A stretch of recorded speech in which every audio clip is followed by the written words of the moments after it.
This review examined whether the Toronto Police Service is using resources efficiently and effectively to achieve its mandate under the Police Services Act and providing the most value-added services and outcomes for the people of Toronto.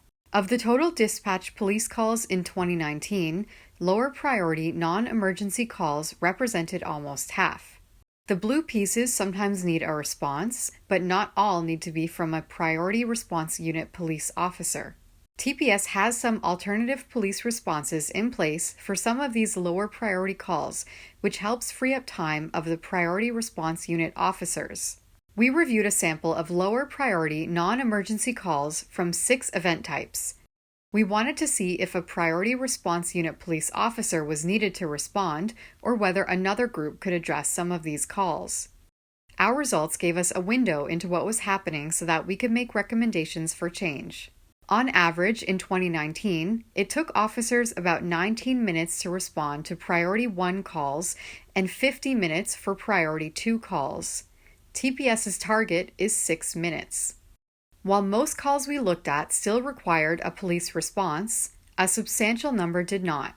Many of these calls involved people experiencing homelessness or mental health challenges, or were disputes with family, neighbors, or between landlords and tenants. The root cause of these issues was not intended to and can't be resolved by an emergency police response. In some cases, a non-police alternative may be more effective. Also, when a frontline officer is tied up on a lower priority non-emergency call, it means they're not available for a higher priority call that comes in at that time. This highlights the importance of having alternative responses available 24 hours a day, 7 days a week. The city and police are piloting alternative non-police responses for mental health-related calls and should, in partnership with the community, consider additional alternative responses that could provide better outcomes. This could include community dispute mediation and its Streets to Homes outreach to connect people experiencing homelessness with housing and other supports needed.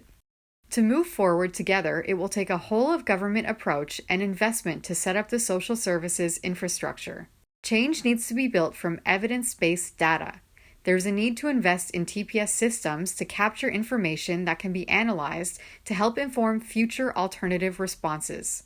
TPS, the city, and community partners must make the bold decision to work together on developing these alternative responses to have long-lasting and better outcomes for all. It's important to recognize that this is not a quick fix, but a journey of change that needs clear leadership, significant investment, commitment, and collaboration. The report also identified that public education can help reduce 911 calls and calls to the non-emergency line where police aren't needed, and opportunities for increased use of technology will help TPS to become more efficient.